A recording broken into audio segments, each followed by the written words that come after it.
Hey everyone, Ari here, and I know it's been a while since I've done my thoughts on video, but I do want to give my thoughts on two things.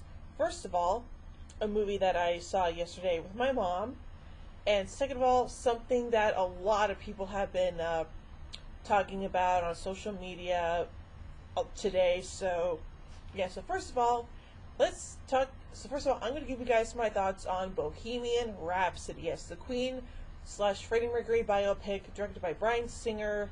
At least for a good majority, at least for however much of the movie then Dexter Fletcher came in, but I guess according to Directors Guild of America rules, Bryan Singer was still credited as the director, so yeah. Anyway, so this was actually my mom's second time seeing the movie and my first time seeing the movie, and holy crap, it was awesome.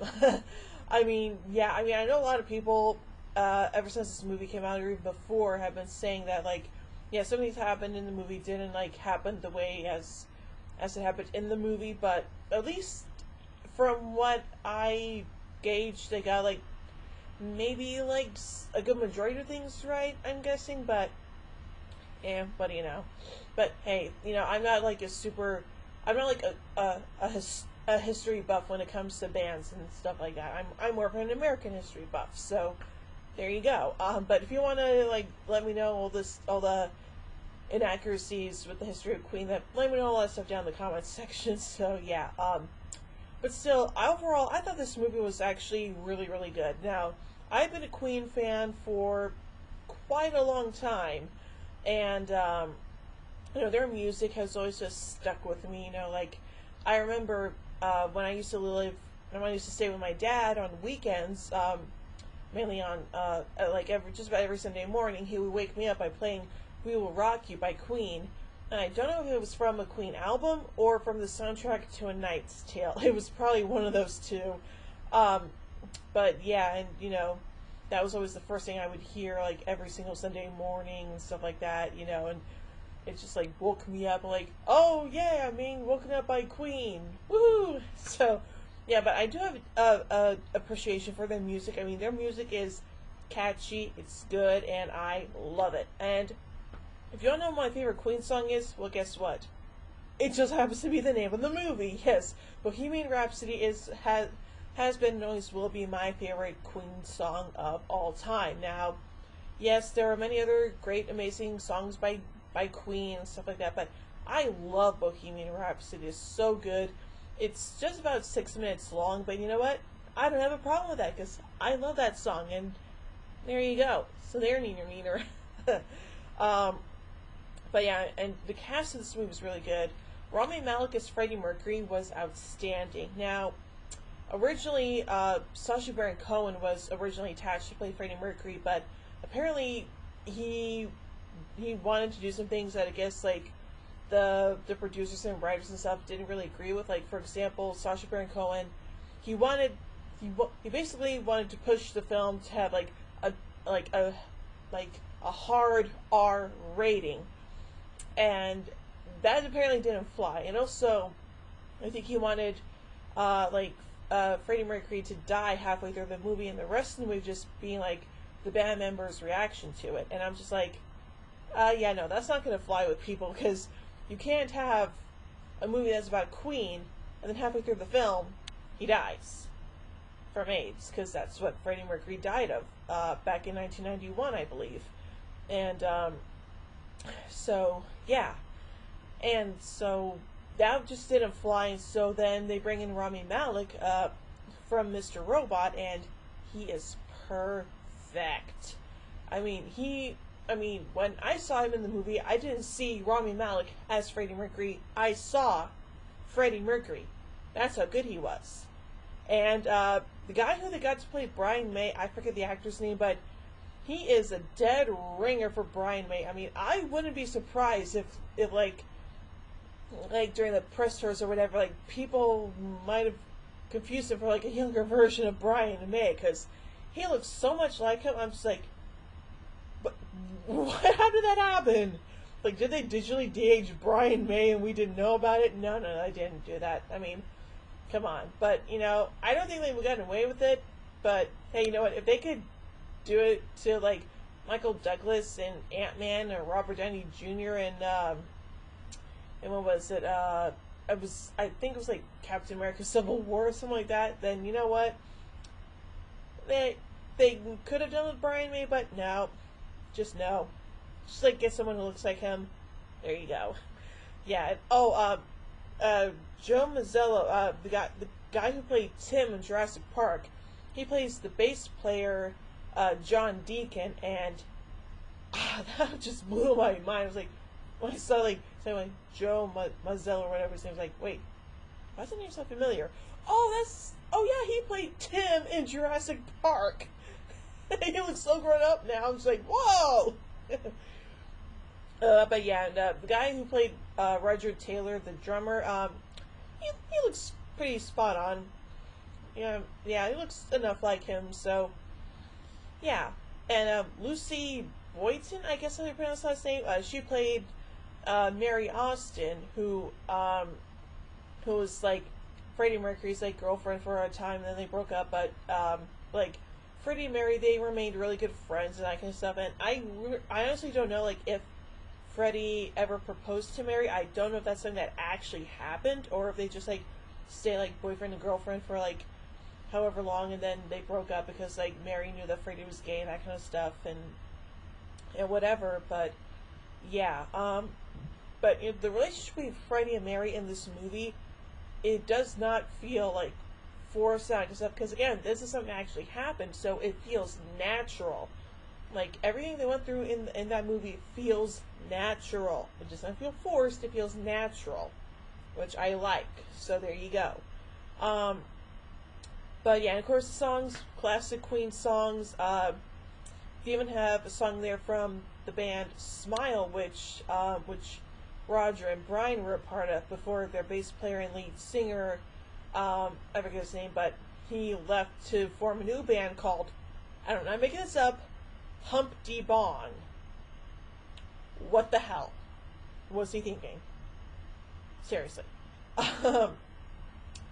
But yeah, and so then Freddie Mercury comes in, and eventually, and they also bring in John Deacon, and then they change the name of the band to Queen, and it's a really good name. It's very catchy and stuff like that. And they also like show you like the recordings of like some of the big hit songs like Bohemian Rhapsody, We Will Rock You, Another One Bites the Dust, and so on and so forth. And it's really, really good.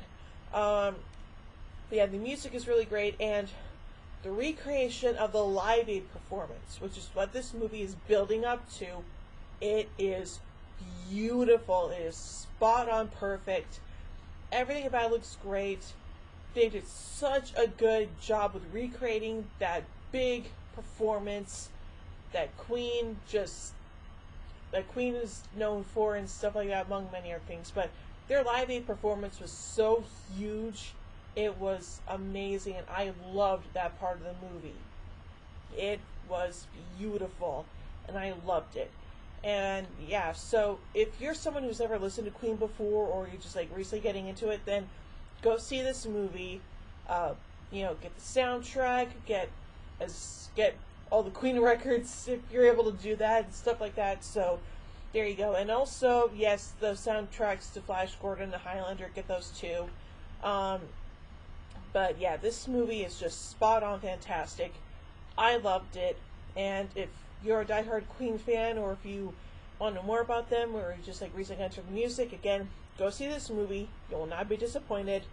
I highly recommend it. So yeah, 2 thumbs up for me. From me.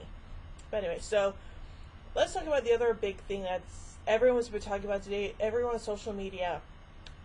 The death of Stan Lee. Yes, Stan the Man Lee sadly has passed away today at the age of 95. Yes, 95. That's insane. Now here's the thing, guys. I love a good majority of the Marvel superheroes. I also love a good majority of the DC superheroes. However, while I consider myself more of a DC fan, I really also like some heroes from Marvel Comics as well. If you ask me who's my favorite Marvel hero, I will immediately say Spider-Man.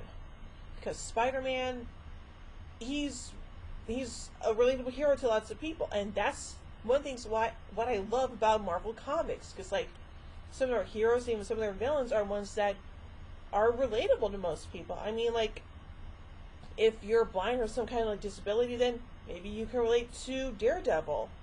You know, if you're like a teenager and you feel like kind of like an outcast, and you could probably relate to either Spider-Man or someone from the X-Men or whatever, you know. And yeah, there's just lots of really there's lots of characters that a lot of people can identify with, you know. And yeah, I feel like kind of like a nerdy outcast for the majority of the time, so I identify with Peter Parker, aka Spider-Man. So there you go. But yeah, but Stan, you will be missed, and I really enjoyed all the cameos you made, and in the Marvel movies, even the ones that predate the Marvel Cinematic Universe. It was just great. Like, every single time Stanley would show up on screen in a Marvel movie in a cameo, I'd be like, I would have like, internally I'd be like, fangirl scream, would be like, Eee! So yeah, but yeah, and I want to give my condolences to his family, his friends, everyone who worked with him, and of course all the actors in the Marvel Cinematic Universe who got to meet him and know him and stuff like that. I mean, without Stan, we wouldn't have the amazing Marvel characters that we have today, and without those characters, there would be no Marvel Cinematic Universe. Period. There would be no X-Men franchise. There would be no Spider-Man franchise, Fantastic Four movies, or stuff like that. Like, we wouldn't have these amazing movies that have these amazing characters without Stan Lee. I mean, yes, I know Stan Lee did not create all of the Marvel superheroes, but he created the ones that have gained popularity because of their movies and stuff like that, and even the TV shows. Like, Spider-Man had an animated series in the 90s that I watched. The X-Men had an animated series that I watched, you know. Hulk had a live-action series in the 1970s, and I watched the first 3 or 4 seasons of that show, you know. So yeah. So overall, I just want to give my condolences to Stan's family and friends and everyone who worked with him throughout his amazing career in the comic book industry. Hold on, guys. I'm just gonna ignore that. So anyway, but overall, sorry guys, this phone is driving me nuts. But yeah, so anyway, I just want to give my condolences to Stan's family and friends and everyone who worked with him throughout his amazing career. And yeah, so anyway, so thank you guys so much for watching this video, and I'm sorry about that phone call and stuff like that, but I didn't want to answer it because then that would have been rude to you guys. So anyway, but yeah, anyway, again, thank you guys so much for watching, and I hope you all have an amazing day. And also to all the veterans out there, thank you so much for your service to this country. I want to thank you guys. I want to thank you all for that. And until next time, in the words of Stan Lee, Excelsior.